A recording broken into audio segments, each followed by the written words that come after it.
Di sore hari ini kita akan berbincang-bincang mengenai sakit mah ya Pak Dokter ya. Ya, siap. Sakit mah, dan pastinya sahabat tidar yang pengen banget untuk gabung bersama kita untuk berbincang-bincang bersama panggilannya yang lebih akrab Pak Tommy gitu ya Pak Tommy ya. Ya, manggil aja Dokter Tommy Tommy. juga boleh, Oke. masalah, santai aja. Iya, dan Relax. pastinya kita mengobrol mengenai penyakit emah di sore hari ini sahabat tidar, dan pastinya bisa sahabat tidar juga bisa langsung aja untuk bergabung bersama-sama kita di live Instagram kita di @radiotidar_fm.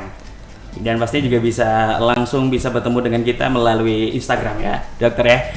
Oke, kita bahas mengenai sakit mah itu sendiri. Sebenarnya kita mungkin untuk orang awam belum tahu nih, Dok ya. Sakit mah, bedanya sakit mah sama sakit perut biasa itu yang seperti apa sih? Sakit mah tersendiri itu, Dokter. Ya, terima kasih atas waktunya. Assalamualaikum warahmatullahi wabarakatuh. Salam sejahtera untuk kita semua ya.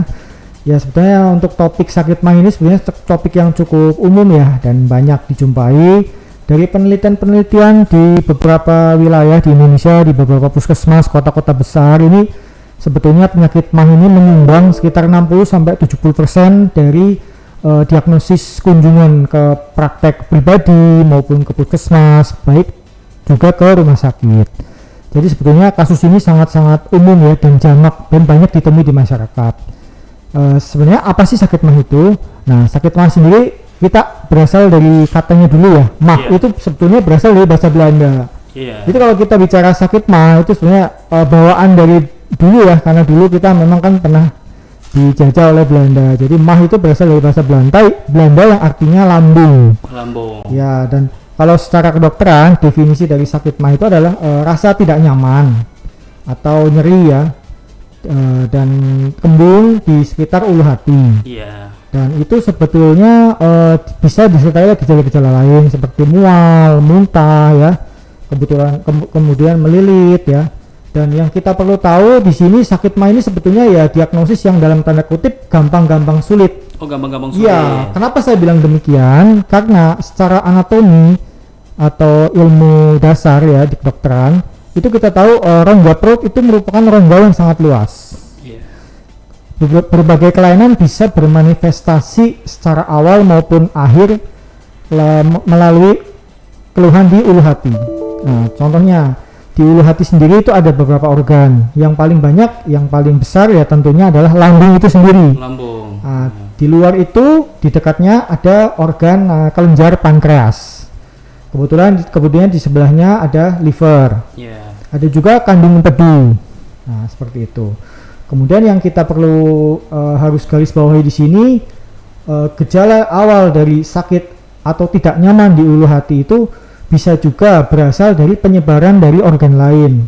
Gitu. Contohnya bisa berasal dari gejala awal usus buntu, ataupun yang sering banyak tren di masyarakat itu orang bilang sakit angin duduk. Tiba-tiba pasiennya rasa seperti masuk angin, mual, muntah, kembung, nyeri ulu hati, nggak nyaman, tiba-tiba meninggal.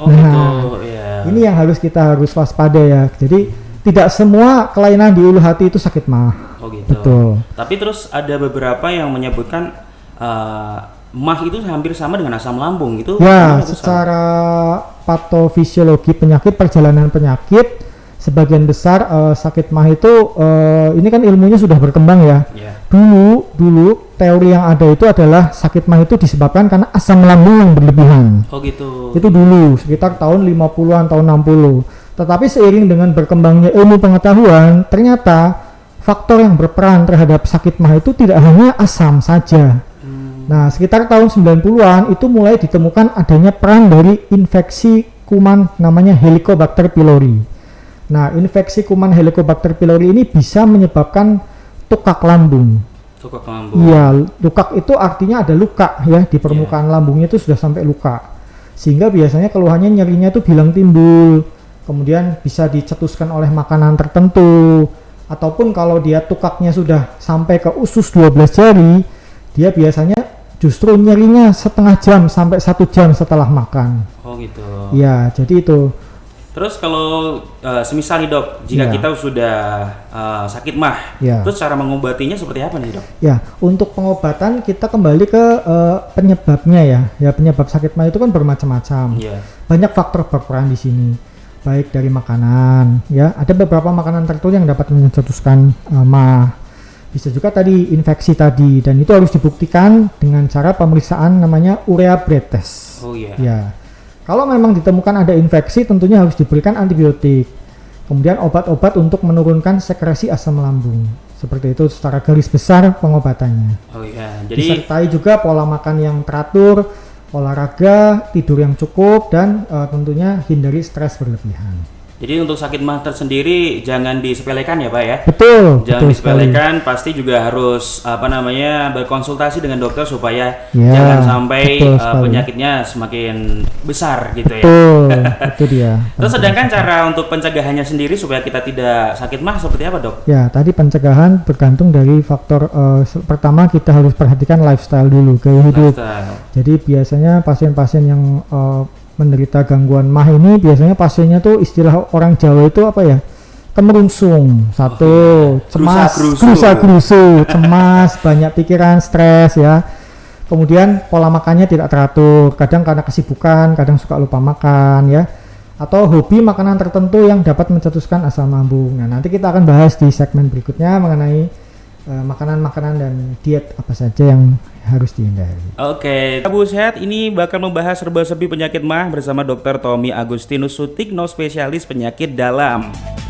Rumah Sakit Umum Syubbanul Waton, sahabat Tidar, melayani berbagai pelayanan medis mulai dari kebidanan dan kandungan, penyakit dalam, hemodialisa, poligigi, kesehatan anak, bedah umum, rapid antigen dan PCR, telekonsultasi isoman, fisioterapi dan ERAS, hingga paket tes narkoba. Didukung dengan fasilitas kesehatan yang canggih serta dokter dan tenaga kesehatan yang berpengalaman, telah mendapatkan akreditasi utama dan telah menjalani kerjasama dengan Badan Penyelenggaraan Jaminan Sosial atau BPJS Kesehatan dan Ketenagakerjaan untuk memberikan pelayanan berkualitas kepada seluruh lapisan masyarakat di area Magelang dan sekitarnya. Untuk info lengkap seputar RSU Syubbanul Waton, follow Instagram @RSU Syubbanul Waton atau WhatsApp ke nomor 0852 3320 3334. RSU Syubbanul Waton ada di Jalan Magelang Kopeng, kilometer 08 Tegalrejo, Magelang. Sore hari ini kita bahas lagi serba-serbi mengenai sakit MAH bersama Dr. Tommy Agustinus Sutikno, spesialis penyakit dalam. Oke dok, kita bahas lagi ya dok ya mengenai MAH, dan pastinya tadi mengenai MAH kronis itu cara penanganannya seperti apa nih sih dok? Ya, oke. Untuk MAH kronis sendiri kita kembali lagi ke terminologi ya, MAH kronis dan akut. Nah, kalau akut itu kan dia sifatnya akut, itu maksudnya baru saja terjadi, belum lama. Biasanya kita memakai terminologi sekitar 2 minggu, 14 hari. Kalau sudah kronis sudah lebih dari itu. Kalau yang akut biasanya penyebabnya itu adalah perubahan pola makan yang tiba-tiba, atau ada makanan tertentu yang menyebabkan iritasi pada lambung. Untuk penanganan awal yang akut itu kita berikan obat-obat untuk menekan asam lambung atau untuk menetralisir. Contohnya yang banyak dijumpai itu antasida. Sedangkan untuk MAH kronis, MAH ini kronis ini udah lama, berlangsung lama, biasanya pasien sudah berulang kali datang ke dokter. Bahkan tidak jarang yang sudah seperti belanja, shopping dokter ya. Jadi dia berpindah-pindah antar dokter satu, di rumah sakit satu ke rumah sakit lain.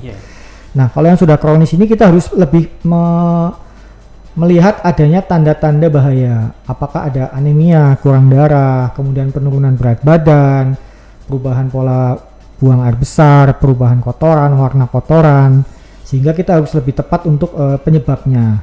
Karena seperti tadi yang saya sudah jelaskan, penyebab MAH yang sudah kronis itu biasanya tidak hanya sebatas dari makanan, tetapi sudah ada peran dari infeksi tadi, kuman Helicobacter pylori. Dan apabila memang terbukti adanya infeksi kuman Helicobacter pylori, maka penanganannya tidak hanya obat-obatan untuk penekan asam lambung seperti yang kita tahu biasanya golongan ranitidin, omeprazol atau lansoprazol, tetapi harus disertai dengan terapi untuk mengatasi infeksi Helicobacter pylori. Dan itu biasanya terapinya memang agak lama, paling cepat itu 8 minggu. 8 minggu. Seperti itu. Oh iya. Dong, kalau kita kan sedang berpuasa nih dok. Ya, semisal kita dulu pernah sakit mah. Iya. Walaupun nggak sampai akut sih. Terus untuk supaya kita puasa lancar, terhindar dari mah seperti apa dok ini dok? Gimana untuk pas saat berpuasa ya? Iya, pada saat Tips berpuasa. and trick pada penderita yang pernah ada punya sakit mah saat berpuasa. Yang pertama harus makannya ya, terutama saat sahur dan saat buka. Jadi untuk makanan yang biasa dikonsumsi itu harus kita perhatikan baik-baik, terutama makanan-makanan yang bisa mencetuskan nyeri atau tidak nyaman di lambung. Jadi makanan yang pedas ya, banyak minyak, banyak lemak ya, bersantan. Kemudian makanan yang mengandung banyak pengawet, zat pewarna itu juga bisa. Makanan yang menghasilkan gas, contohnya kol ya. Kemudian buah-buahan seperti nangka, durian, nah itu bisa menghasilkan gas berlebihan di dalam lambung sehingga menimbulkan rasa tidak nyaman. Kemudian juga ada beberapa makanan lain seperti contohnya minuman yang mengandung kafein yang cukup tinggi. Biasanya kopi ya. Teh juga beberapa mengandung kafein meskipun tidak terlalu tinggi. Kemudian minuman bersoda seperti yang sering dijumpai itu kalau fast food ya, makanan cepat saji. Coca-Cola, Fanta, Sprite, Pepsi. Nah, itu seperti itu. Iya. Jadi walaupun kita berpuasa tapi juga bisa menghindarinya supaya puasa tetap lancar ya, Dok ya. Bisa, betul. Oke. Dan apakah ada efek jangka panjang Dok dari penyakit mah tersendiri, Pak? Ya, tentunya ada. Kalau mah itu dibiarkan, biasanya ya tentunya akan mengganggu aktivitas ya, karena pasien akan berulang kali biasanya izin kalau untuk yang karyawan-karyawan, sehingga itu akan mempengaruhi produktivitasnya. Dan celakanya sakit mah ini secara epidemiologi banyak dijumpai pada dewasa muda, di mana dewasa muda ini masih sangat produktif ya dalam bekerja. Itu efeknya seperti itu, satu dari segi ekonomi, produktivitas. Kedua, secara kedokteran, secara medis, efek jangka panjang yang bisa ditimbulkan adalah iritasi berulang pada asam lambung. Itu tadi satu paling ringan, dia bisa menimbulkan ulkus atau tukak. Nah, tukak ini kalau dia timbulnya cukup dalam bisa sampai bocor lambungnya. Gitu. Ya, sedangkan untuk efek lain jangka panjang pada lambung yang terus-terusan teriritasi atau radang, itu akan mengalami perubahan morfologi sehingga akan menyebabkan gangguan pencernaan protein dan lain-lain, termasuk gangguan penyerapan mineral tertentu. Bahkan ada yang bisa sampai menyebabkan anemia karena kekurangan vitamin B12 seperti itu. Kemudian dampak lain yang lebih parah adalah bisa terjadi kanker juga, kanker lambung. Ya, itu akibat iritasi akibat asam lambung berlebihan dan faktor adanya pengaruh infeksi Helicobacter pylori. Kemudian yang sering kita kenal lagi adalah reflux ya, asam lambung yang berlebihan dalam lambung itu sering reflux atau naik. Nah, itu yang sering dokter bilang, oh ini asam lambungnya naik sehingga menyebabkan rasa panas, terbakar, tidak nyaman di dada, kadang sampai timbul rasa serak atau mulutnya pahit. Nah, itu berarti sudah timbul namanya GERD atau gastroesophageal reflux disease. Jadi asam lambung yang di dalam lambung itu reflux atau dia keluar ke kerongkongan. Secara anatomi ada katup antara kerongkongan dengan lambung, di mana pada pasien kasus yang mah kronis, katup ini dia akan makin lama makin lemah sehingga isi lambung bisa keluar ke kerongkongan, menimbulkan iritasi di situ. Seperti itu. Iya, Dok. Terus kalau semisal, semoga kita nggak sampai sih ya, di mah kronis tentunya sih kita sebisa mungkin menghindari komplikasi tersebut ya. Terus kira-kira untuk sahabat tidak semuanya nih, terapi yang bisa menyembuhkan mah seperti itu caranya seperti apa sih, Dok? Ya, satu tadi untuk terapi secara keseluruhan ya, mah ya, kita bicara di sini kan terapi secara umum ya. Satu tadi perubahan pola makan ya, pengaturan pola makan, aktivitas lifestyle, stres juga. Kemudian ya ada obat-obatan tertentu untuk menekan asam lambung, golongan proton pump inhibitor seperti omeprazol, lansoprazol ya, esomeprazol, disertai dengan pengobatan lain seperti itu. Terus misal kalau ada seseorang yang belum pernah Dok ya, belum pernah sampai sakit mah, terus pertolongan pertama yang harus dia lakukan, karena kan pertama kali masih bingung ya, Bob ya. Ya, betul. Apakah itu mah atau sakit perut biasa? Ya. Untuk pertolongan pertama supaya sahabat tidak semuanya itu bisa aman dari mah itu sendiri seperti apa, Dok? Ya, untuk pertolongan pertama biasanya penderita akan segera minum, biasanya sih kalau yang pengalaman saya Milanta ya. atau itu antasida. Kalau dia membaik, berarti kemungkinan memang itu adalah asam lambung yang berlebihan. Karena di sini sifatnya antasida atau milanta itu hanya menetralisir saja, tetapi tidak mengatasi penyebabnya. Jadi kalau efeknya sudah hilang, biasanya dia akan nyeri lagi. Oh gitu. Nah, disarankan untuk pertolongan pertama ya paling cuma itu aja, antasida, sambil ya hindari pencetusnya tadi apa. Kemudian segera konsultasi ke tenaga medis. Yeah. Tapi kalau obat-obat yang ada di pasaran sih dok ya, Ya. di obat-obat warung sih, Betul. itu aman sih ya, aman nggak sih dok? Ya, kalau dikonsumsi dalam jangka waktu panjang tentunya tidak aman. Antasida itu kan banyak mengandung aluminium dan magnesium ya, dan itu tidak bagus kalau dikonsumsi dalam jangka waktu lama karena zat-zat tersebut ini bisa mengendap di ginjal. Nah itu, makanya untuk pertolongan pertama saja boleh, tetapi untuk jangka panjang tentunya tidak disarankan. Gitu. Iya, betul. Terus kita bahas nih dok mengenai fakta atau mitos di masyarakat umum ya, mengenai soal penyakit mah sendiri.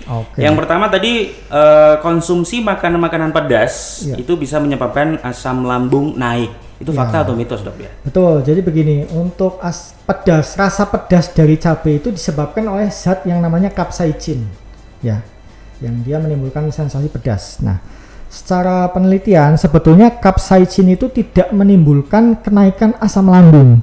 Nah, tetapi pertanyaannya begini, loh dok, tapi saya setiap kali habis makan pedas kok mah saya sakit. Nah, apa yang menyebabkan tersebut? Penyebabnya adalah capsaicin tersebut mengiritasi lambung sehingga menimbulkan rasa tidak nyaman dan perih. Jadi secara garis besar itu adalah mitos. Jadi tidak ada hubungan antara zat pedas tadi, capsaicin, dengan asam lambung. Tidak ada hubungannya. Tetapi bisa menimbulkan nyeri atau tidak nyaman di ulu hati akibat iritasi langsung. Oh gitu. Jadi berbeda apa ya penyebabnya ya? Penyebabnya. Iya. Oh iya. Terus mengenai sakit mah itu sendiri itu apakah sama dengan yang tadi disampaikan mengenai GERD? Ya. Tentunya itu berbeda, dua hal yang berbeda ya antara mah dengan GERD. Nah, GERD tadi adalah sudah terjadinya reflux dari isi lambung.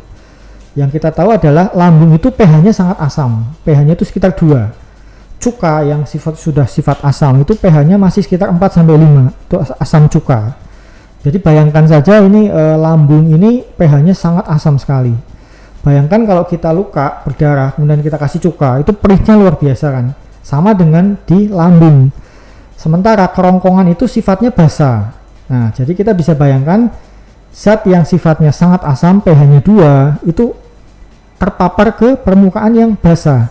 Itu akan menimbulkan sakit yang luar biasa. Biasanya sakitnya bisa sampai menjalar ke dada. Nah, itu sudah GERD. Itu tanda-tanda GERD adalah dia sudah timbul rasa tidak nyaman, terbakar, panas, hampir mirip dengan serangan jantung.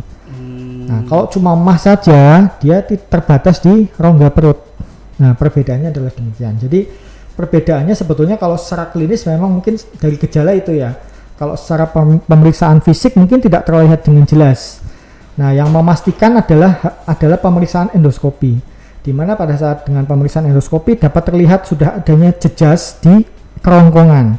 Berarti sudah timbul GERD. Kalau belum berarti masih mah. Ya, seperti gitu. itu. Oh ya dok. Kita lanjutkan dok mengenai fakta atau mitos. Ada yang menyebutkan kalau wanita hamil itu rentan menderita gangguan lambung.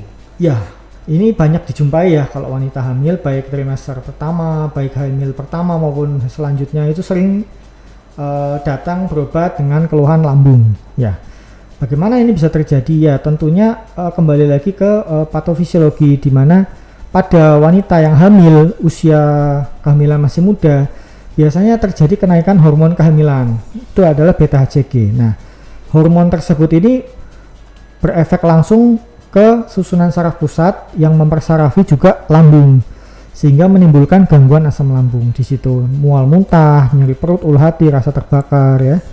Sehingga pasien biasanya sudah datang juga muntah-muntah sampai dehidrasi ya. Kalau yang berat ya hampir harus dirawat untuk mengganti kekurangan cairan. Oh gitu. Nah, sedangkan pada kehamilan trimester terakhir, di mana seiring dengan bertambah besarnya janin yang dikandung, itu akan mendesak rongga perut. Jadi termasuk usus, lambung itu terdesak ke atas, sehingga cenderung pasien ibu hamil ini akan gampang kenyang. Kalau makan sedikit aja udah enak, senep, Ini karena kapasitas lambungnya sudah terbatas akibat desakan dari bayi yang dikandung tersebut, sehingga itu yang menyebabkan kenapa pada wanita hamil itu mudah sekali terjadi gangguan dari lambung. Gitu. Kita lanjutin dok mengenai mitos atau fakta. Katanya sih ada yang menyampaikan kalau mengunyah permen karet itu ternyata bisa membantu meringankan keluhan gangguan lambung. Itu apakah benar atau hanya mitos belaka sih dok?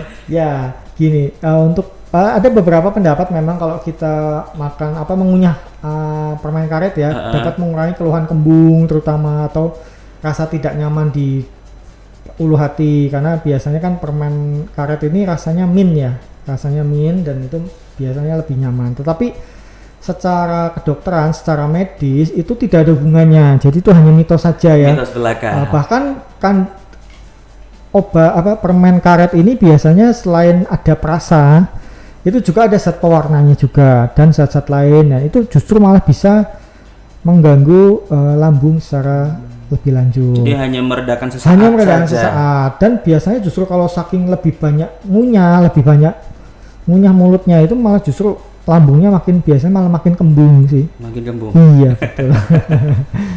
Seperti itu. Okay. Dan jangan lupa satu lagi, secara penelitian daun mint itu bisa meningkatkan produksi asam lambung justru. Betul. Jadi mint itu malah menambah betul. Ya asam lambung sendiri. Betul. Terus kalau mengenai pikiran yang stres dok, terus apakah itu bisa membuat asam lambung itu semakin naik terus sampai nantinya ke emah sendiri dok? Ya, itu betul sekali. Jadi memang itu suatu yang fakta ya, dan itu sudah dilakukan penelitian baik di luar negeri maupun di Indonesia sendiri, di UI oleh Prof. Ari Fahrial Syam ya, salah satu ahli gastroenterologis juga. Memang ternyata terbukti ada hubungan antara faktor stres ya dengan gangguan lambung, di mana pada kondisi stres itu akan dilepaskan hormon-hormon stres ya, di mana hormon stres tersebut ini akan meningkatkan produksi asam lambung, sehingga pasien-pasien dengan ansietas, kecemasan berlebihan ya, itu akan cenderung biasanya datang dengan manifestasi pertama itu adalah mah dulu. Oh gitu. Baru setelah digali lebih lanjut, ternyata ini ada gangguan lain selain mah, yaitu ansietas atau kecemasan. Seperti itu. Oh iya, jadi sahabat tidak semuanya jangan terlalu stres lah ya. Iya. Nanti sampai ke asam lambung, sampai juga ke mah sendiri. Iya betul. Terus kalau tadi ada mengenai makanan-makanan yang cepat saji. Iya. Nah, selain makanan cepat saji, apakah ada hubungan sih dok antara orang yang merokok sama orang yang gampang sekali terkena asam lambung ataupun mah? Ya, ini betul sekali ya. Ini merupakan suatu hal yang bukan mitos ya, ini fakta. Jadi ini banyak ditanyakan oleh pasien-pasien juga. Dan biasanya pasien-pasien itu ya agak nun sewu, agak ngeyel ya, karena dok, saya itu kan merokok, itu asapnya dihisap ke paru-paru. Kenapa kok bisa hubungannya dengan lambung? Apa hubungannya ya? Gitu. Jadi penjelasannya adalah di dalam rokok itu terkandung banyak zat-zat kimia ya. Yang paling banyak tentunya nikotin, ada tar dan lain-lain ya. Dan itu sebagian besar kalau kita hisap rokok itu tidak semuanya asapnya itu langsung ke paru-paru, tapi sebagian besar zat-zat tersebut juga diserap oleh mukosa di mulut. Nah, secara penelitian zat yang terkandung dalam rokok, terutama nikotin, itu bisa memengaruhi produksi asam lambung. Ditambah ternyata dari penelitian yang ada, nikotin tersebut dapat menurunkan tegangan dari klep antara kerongkongan dengan lambung. Sehingga kalau tegangannya turun, klepnya itu kayak klep itu seperti stop keran ya.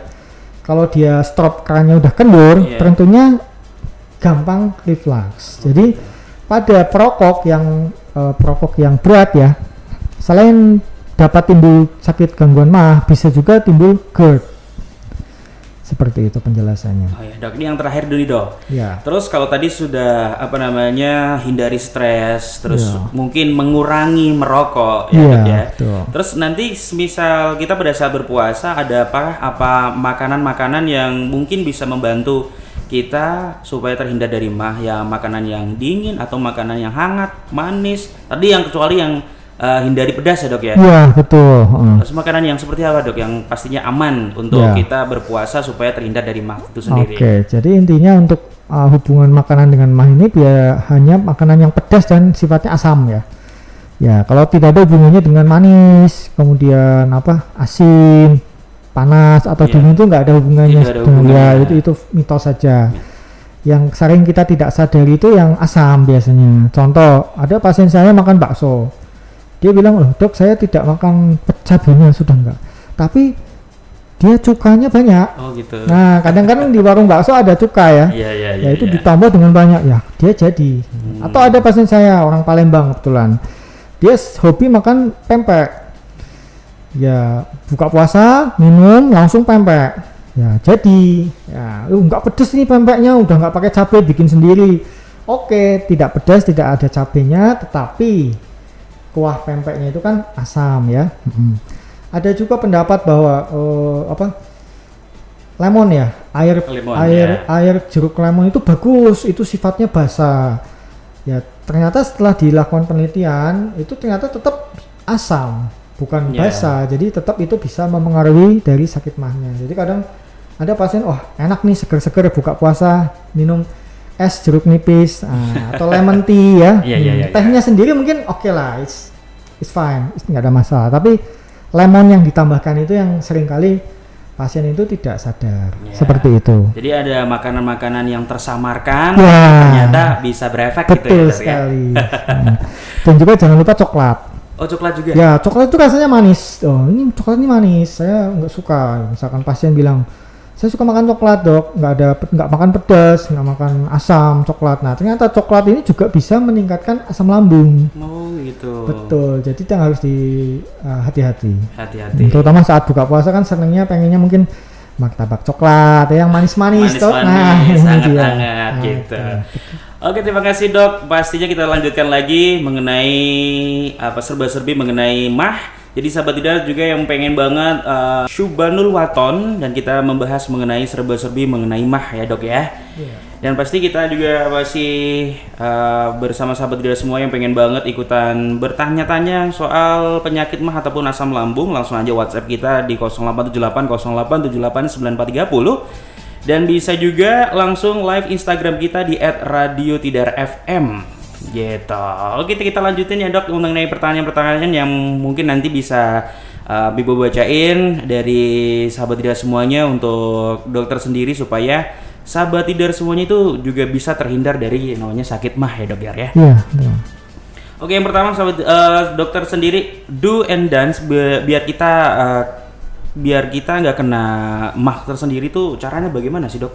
Ya, do and dance. Oke, untuk secara keseluruhan ya bagi penderita yang sakit mah adalah satu yang harus dilakukan adalah makan harus teratur. Kemudian kalau misalkan diperlukan makannya sedikit-sedikit, jadi jangan langsung dalam jumlah porsi besar seperti itu. Kemudian tadi harus menghindari makanan-makanan yang bisa menjadi pencetus, yang pedas, asam ya, banyak mengandung kafein, minuman kafein, soda, termasuk coklat tadi ya.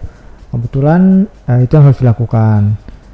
Kemudian tips lain adalah untuk menjaga kesehatan lambung, terutama ini lagi bulan puasa ya. Iya betul. Ya tadi adalah pertama kalau buka puasa itu disarankan tidak langsung makan dalam porsi yang banyak. Ya, jadi harus mengganti kebutuhan cairannya dulu, kemudian dikasih jeda, kemudian baru makan. Kemudian yang harus diperhatikan lagi ada beberapa obat-obat tertentu yang harus diminum setelah makan. Oh gitu. Apalagi terutama bagi penderita dengan riwayat jantung koroner atau hipertensi yang biasanya mendapatkan terapi pengencer darah dari dokter. Nah itu biasanya harus dikonsumsi setengah sampai 1 jam setelah makan besar ya, seperti itu. Oke.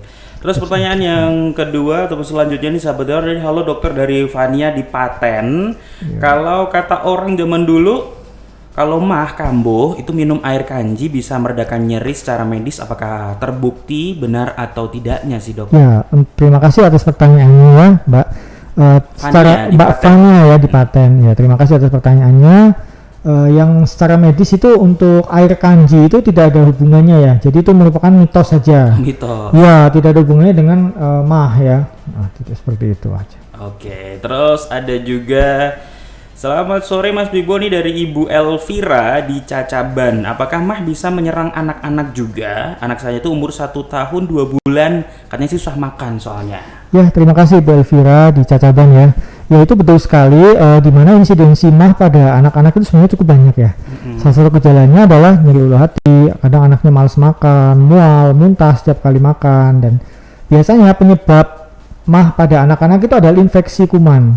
Jadi apabila keluhannya berlanjut dan cukup berat, memang harus segera dikonsultasikan ke terutama dokter anak ya, mungkin yang lebih kompeten dalam hal terapinya. Karena terapinya tentunya ada beberapa obat-obat yang memang tidak bisa diberikan pada anak-anak. Anak-anak gitu. Oke. Terus ada lagi di Hani di Payaman nih sih dok. Ya. Sebenarnya penyakit mah itu bisa sembuh 100% nggak sih? Ya, terima kasih Bu Hani di Payaman ya.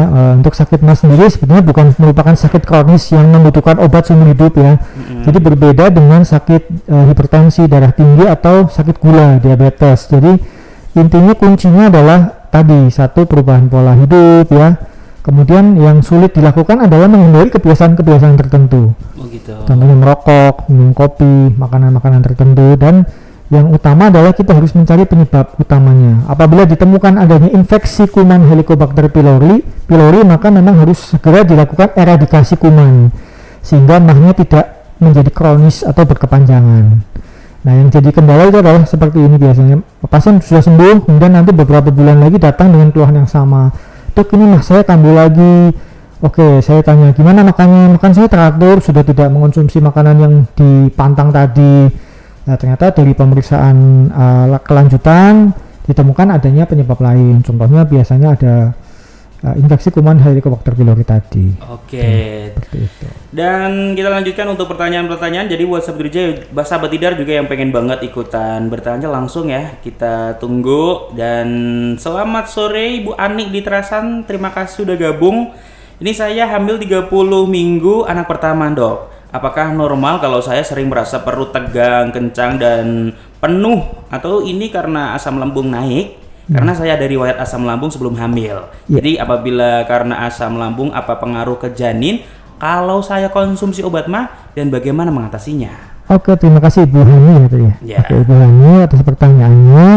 Ya, usia kehamilan Ibu sudah mencapai kehamilan 30 minggu, di mana itu sudah mencapai trimester ketiga ya, udah lewat trimester ketiga, di mana pasti ukuran janin sudah cukup besar sebetulnya, dan itu akan memang mengganggu pergerakan dari lambung dan usus ya, dimana dia biasanya akan terjadi penekanan ke lambung, sehingga tipsnya tadi kalau ada gangguan mual, kembung itu adalah kalau bisa makannya lebih sedikit-sedikit, tetapi mungkin lebih sering untuk memenuhi kebutuhan kalori dan tentunya cairan, karena ibu hamil itu kan kalorinya juga harus cukup banyak ya untuk memenuhi kebutuhan janinnya. Betul. Kemudian tadi pertanyaan kedua lagi, apakah aman ya obat-obatan tadi ya? Iya betul. Obat-obatan selama obat-obatan hanya untuk menekan asam lambung, untuk mual itu kategori untuk kehamilan itu kategori B, jadi aman untuk dikonsumsi sebetulnya. Kemudian tadi pertanyaan ketiga, maaf tadi saya. Terus apakah nanti berpengaruh terhadap janin dan apalagi obat-obat yang mungkin diambil dari pasar ataupun dari warung-warung gitu dok? Betul. Nah, untuk pengaruhnya asam lambung ke janin itu sebenarnya tidak ada. Cuma memang harus hati-hati karena sudah mencapai trimester ketiga, jangan sampai rasa kenceng-kenceng atau mulus itu bukan dari lambung, tetapi dari kontraksi dari rahimnya. Nah, itu yang harus dipahami, dan harus juga diperhatikan adanya tanda-tanda persalinan prematur seperti timbulnya flek ya, atau kencang-kencangnya makin lama makin sering, makin mulus, makin hebat, yaitu disarankan segera ke dokter kandungan. Kemudian kalau untuk obat-obatan sih tadi aman ya, karena kategorinya B. Tetapi kan untuk pasien secara umum kan tidak tahu ya obat yang di warung ini aman nggak ya. Jadi untuk ibu hamil sebisa mungkin ya konsultasi dulu ke tenaga medis mengenai obat-obatan yang diminum, karena jangan sampai salah konsumsi. Kan kita tidak tahu obat-obat yang tersedia bebas dijual pasaran itu ada apa saja. Banyak juga jamu-jamu atau obat-obat ramuan-ramuan ya, obat-obat ramuan Cina atau apa, itu yang kita tidak tahu dan tidak bisa dipercaya kandungan zatnya apakah aman untuk kehamilan atau untuk janinnya sendiri. Oke. Seperti itu. Terus ada lagi dok, ini dok dari Rizal di Menowo. Kalau asam lambung naik, saya sering merasa nyeri parah hingga mual sampai muntah keluar kayak busa. Apakah mah saya ini akut? Karena biasanya pakai promah itu udah aman sih. Seperti itu. Seperti tadi saya sudah jelaskan, kasus yang sedemikian sampai nyerinya hebat, apalagi sampai muntah dan berbusa, ini tentunya akut ya, kasus yang akut dan harus segera dilakukan penanganan dan harus dicari penyebabnya. Apakah betul karena asam lambung saja atau ada penyebab lain? Gitu seperti itu. Oke, ini pertanyaan terakhir nih dok. Ya. Dari Frina di Secang. Hai Frina, untuk dokter sendiri ini, dokter kalau orang punya mah badan selalu kurus ya, biar nambah berat badan meski punya mah apakah bisa? Terus katanya sering dibully, katanya kurang gizi. Ya, ini kalau terima kasih Mbak Frina ya, di Secang ya. Ini pertanyaannya cukup menarik ya. Sebetulnya tidak ada hubungannya antara berat badan dengan mah. Banyak juga pasien-pasien saya yang mah itu berat badannya tetap gemuk. Jadi tidak ada hubungannya dengan kegemukan ya. Masalah kurus terus kurang gizi itu tergantung juga. Ada memang pasien yang secara genetik ya makannya banyak, ya dia tetap badannya kurus juga gitu. Tetapi intinya sih sebenarnya tidak ada hubungan langsung antara mah dengan kegemukan. Kecuali tadi sudah terjadi komplikasi di mana lambungnya sudah mengalami istilahnya penipisan atau atrofi sehingga timbul gangguan penyerapan gizi. Nah itu mungkin kedepannya bisa menyebabkan malnutrisi ya, kalau ini mahnya sudah kronis. Oh gitu. Seperti itu. Ini ada yang nyempil lagi tanya nih ya, dok. boleh. Selamat sore untuk Bu Kurnia di Mertoyudan. Sore dok, ini izin tanya, untuk orang-orang yang hobinya makan juga bisa terserang penyakit mah, mitos atau fakta dok? Katanya kalau orang yang jarang makan bisa terserang mah gitu. Ya ini gini, jadi pengertiannya adalah kalau orang yang hobinya makan, dia biasanya makan langsung dalam jumlah besar atau makannya terburu-buru, itu proses pengunyahan di mulut mungkin belum sempurna, jadi lambung itu cenderung bekerja lebih keras juga untuk mencerna makanan, dan ini kalau dibiarkan berkelanjutan tentunya akan menimbulkan gangguan seperti gangguan pengosongan lambungnya jadi terlambat. Akibatnya akan menimbulkan rasa kembung, penuh, sering sendawa ya, seperti itu. Demikian juga kalau orang yang jarang makan gampang sakit mah tadi ya. Sebetulnya bukan karena jarang makan jadi sakit mah, tetapi lebih ke jadwalnya yang teratur apa enggak. Tidak ada hubungan antara makan yang sedikit dengan sakit mah, tidak ada gitu. Yang pasti harus teratur ya. Ya teratur, dan tadi makannya jangan terlalu over dan jangan terlalu terburu-buru. Iya, kata Bang Roma juga jangan terlalu. Iya. Gitu ya. Oke, terima kasih dokter untuk sore hari ini kita sudah berbincang-bincang mengenai serba-serbi mah, dan pastinya buat sahabat Tidar nih sebelum pamit nih mungkin ada pesan-pesan nih buat sahabat Tidar nih dok. Ya, terima kasih atas kesediaannya dan kesediaannya pada sore hari ini. Saya dari Rumah Sakit Subhanul Waton ingin menyampaikan pesan bahwa di dalam bulan Ramadan ini ya tetap semangat untuk bagi yang punya kelainan sakit mah ya, bisa tetap berpuasa, menjalankan ibadah seperti biasanya. Tetapi yang harus diingat tadi ya, memang mungkin dalam beberapa pantangan makanan tertentu, kebiasaan tertentu ya, kemudian pola hidup ya, itu yang harus lebih diperhatikan. Kemudian untuk kedepannya ya saya harap kalau sudah mengalami gangguan mah jangan sampai terlambat untuk segera diobati, seperti itu. Oke, terima kasih dokter. Dan kalau sahabat Tidar yang pengen banget nih bertemu secara langsung bersama dokter Tommy di RSU Subhanul Waton, kira-kira jadwal tersendiri dari si dokter ataupun dari dokter Tommy di hari-hari atau di jam kapan nih untuk bisa? Oh iya, terima kasih. Saya di rumah sakit ada setiap hari jam 8 sampai jam 4, kecuali hari Sabtu cuma sampai jam 12. Oke, terima kasih dokter Tommy. Semoga tetap sehat selalu ya. Amin. Untuk bisa ketemu lagi untuk sahabat Tidar semuanya. Siap. Oke. Semoga bisa jumpa di lain kesempatan. Oke, terima kasih. Sahabat Tidar, kesehatan memang nikmat terbesar yang wajib kita syukuri dengan terus kita jaga. Mau lebih sehat, dengarkan Dialog Interaktif Rabu Sehat bersama Rumah Sakit Umum Subhanul Waton setiap hari Rabu pukul 3 sore di Radio Tidar. Rumah Sakit Umum Syubhanul Waton sahabat Tidar melayani berbagai pelayanan medis mulai dari kebidanan dan kandungan, penyakit dalam, hemodialisa, poligigi, kesehatan anak, bedah umum, rapid antigen dan PCR, telekonsultasi soman, fisioterapi dan eras hingga paket tes narkoba. Didukung dengan fasilitas kesehatan yang canggih serta dokter dan tenaga kesehatan yang berpengalaman, telah mendapatkan akreditasi umum dan telah menjalin kerjasama dengan Badan Penyelenggaraan Jaminan Sosial atau BPJS Kesehatan dan Ketenagakerjaan untuk memberikan pelayanan berkualitas kepada seluruh lapisan masyarakat di area Magelang dan sekitarnya. Untuk info lengkap seputar RSU Syubhanul Waton, follow Instagram @RSU Syubhanul Waton atau WhatsApp ke nomor 0852 3320 3334. RSU Syubhanul Waton ada di Jalan Magelang, Kopeng, kilometer 08, Tegalrejo, Magelang. Terima kasih, kita lanjutin pastinya di Ngabuburit dan terus stay tune di 94.3 FM Radio Tidar, radionya generasi terpelajar. 94,3 FM Radio Tidar.